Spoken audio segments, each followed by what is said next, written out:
Man, learning how to do lighting is wicked. See this little shadow right here?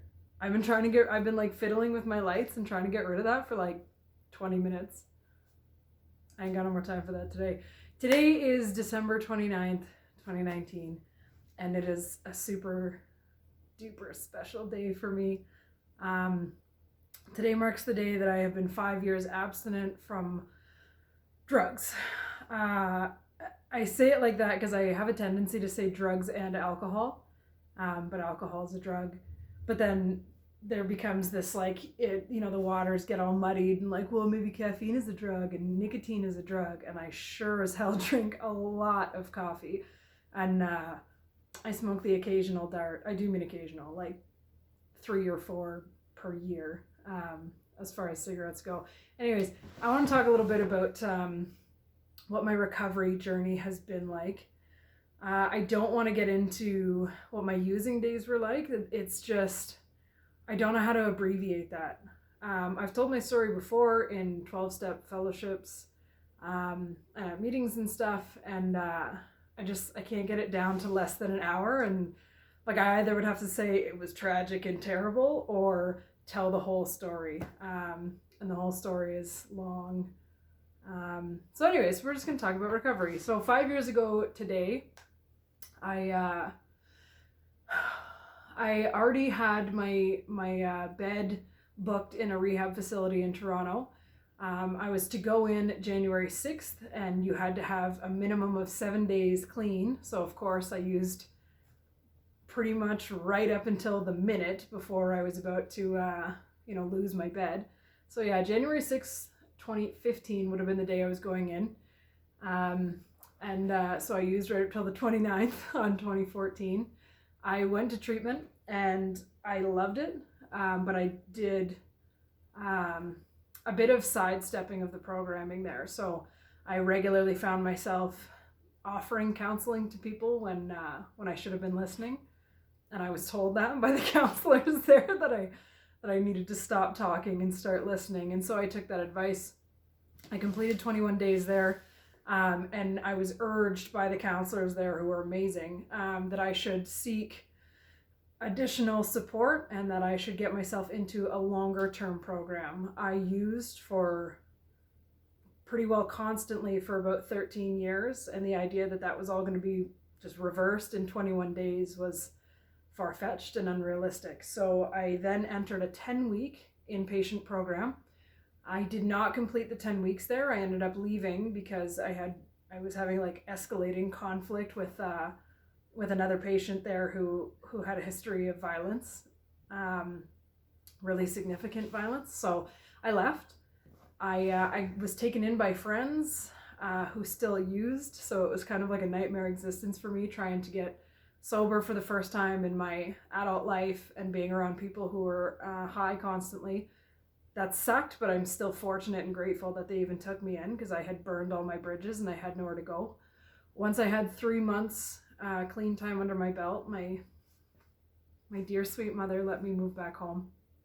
And one of the conditions was that I would attend a minimum of 5 12-step based meetings per week.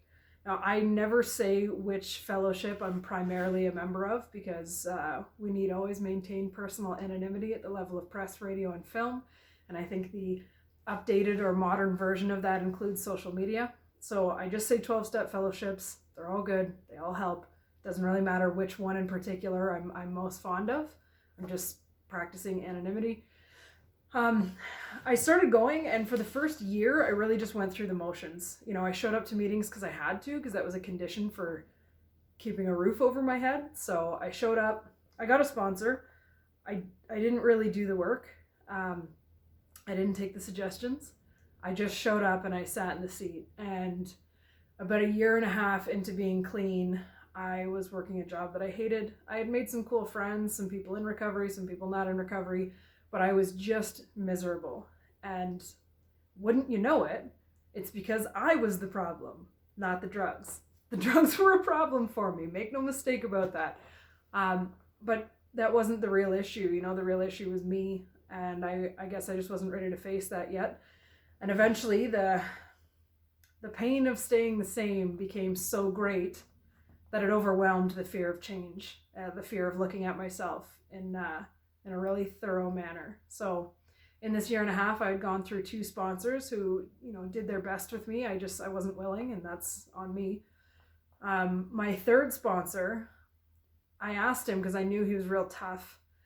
And I said, when I approached him and said, would you sponsor me? He was also recommended to me by my first sponsor. And he said, I will, if you don't give up before we get to step 4. So if you want to make a commitment to me right now, that you're willing to give this your best shot, that you're going to do what you're told, that you're going to take it seriously, and that you're not going to dick around, don't waste my time. There's a lot of people that I could help who really want it. And if you really want it, I'll help you too. But, if you're just looking to go through the motions, I'm not the one.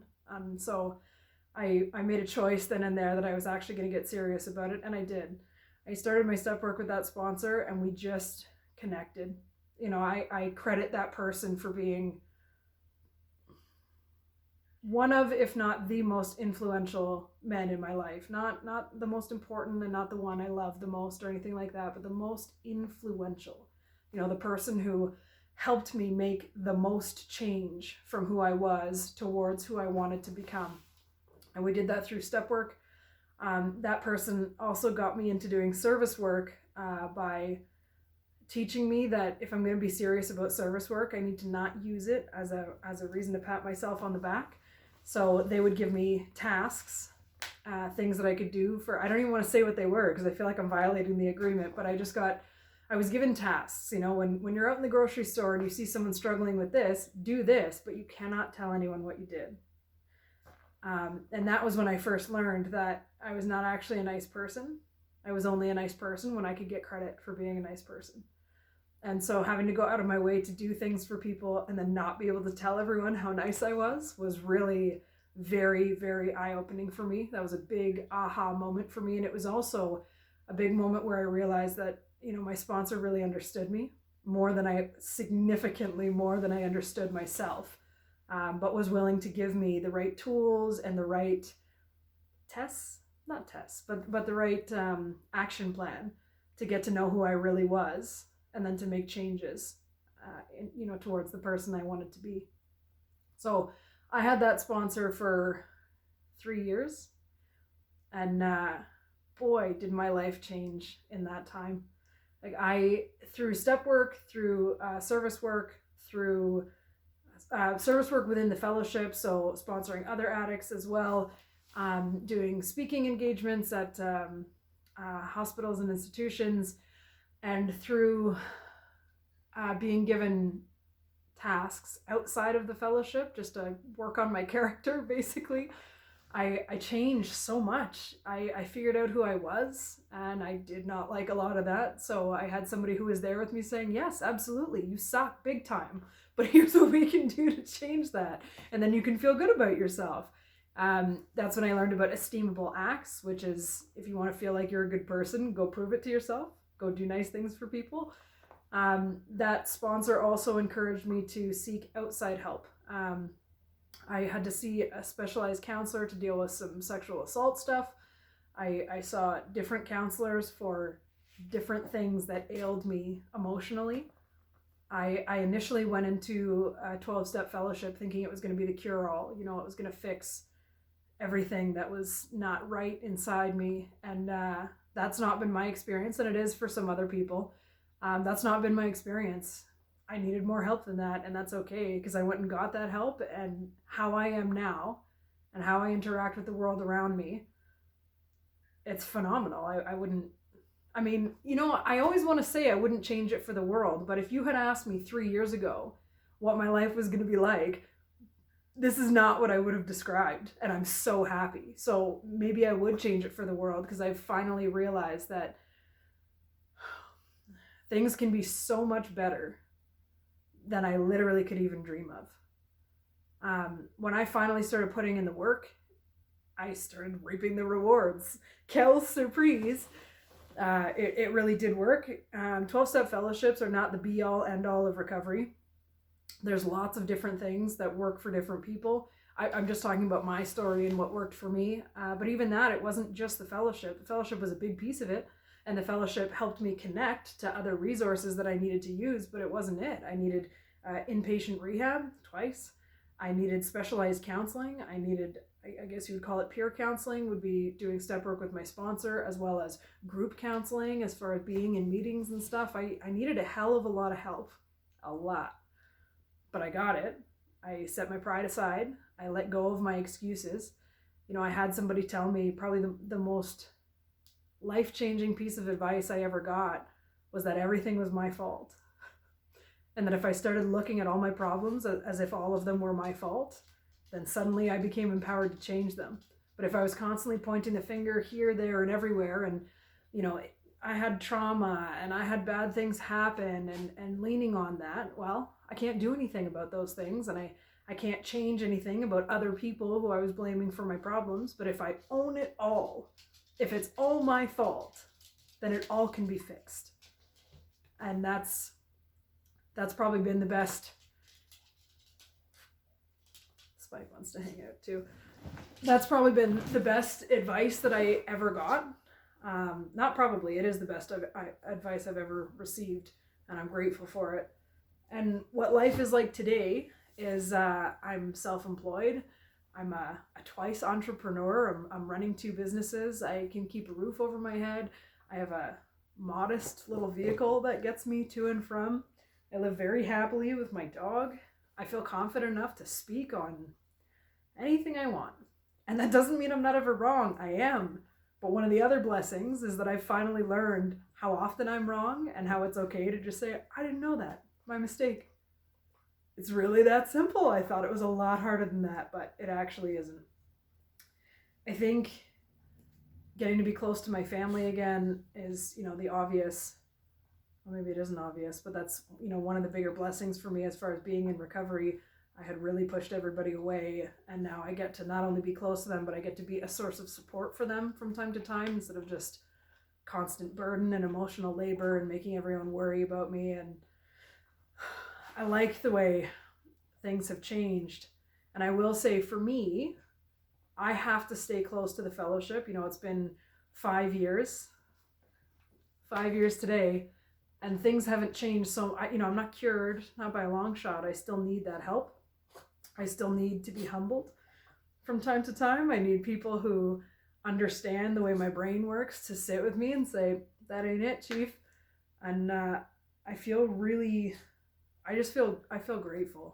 Like, I live very boldly now. And it's not because I think I don't make mistakes. It's just because I know that making mistakes is okay. I've come back very literally and metaphorically from the brink of death a lot. Making a mistake is not going to be the thing that takes me out. It's just not.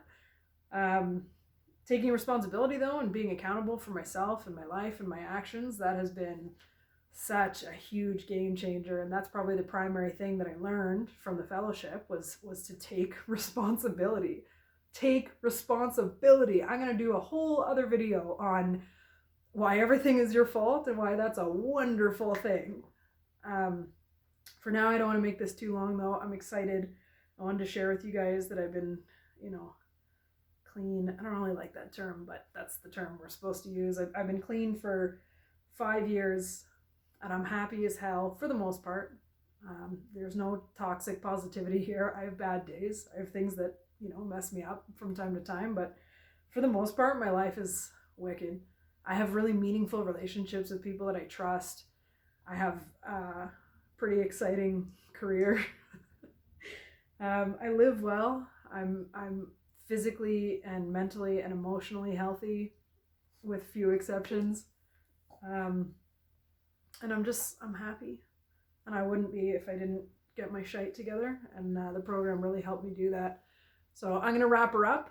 In the description box, I'm going to list as many resources as I can find that are easily accessible. Not everybody can make it to meetings, but there's online meetings where you don't have to show up anywhere. And I mean, if you're watching this, you have YouTube, you've got internet access. So I'm going to list as many resources as I can for the millions of people who are struggling with addiction. It can be done, and there's we have a whole lot of slogans in the program, but one of the ones that is the most annoying when you're new and everything is so hard, But once you've been around for a while, the slogan, "It works if you work it," that shit is annoyingly true. It is annoyingly true. If you're struggling, don't give up. Don't give up. If you're starting to get clean and everything feels hard, that's normal.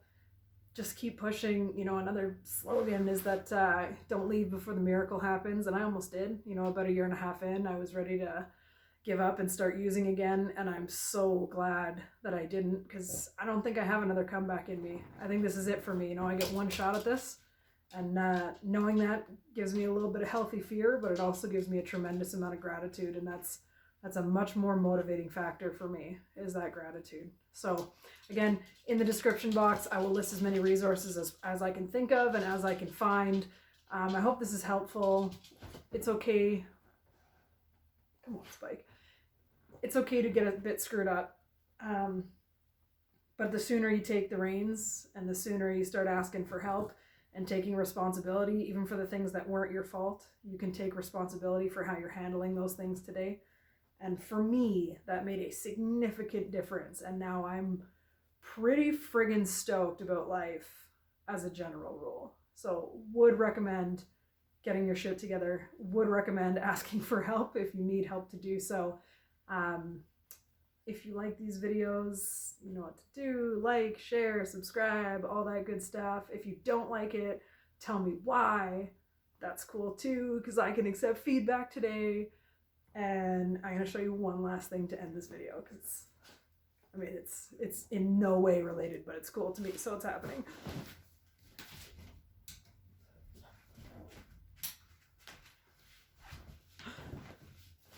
Stuff like this makes me happy. My shirt glows in the dark, okay? That's gratitude. That's what being happy looks like. Shit like this makes me lit. Okay, thanks guys, bye.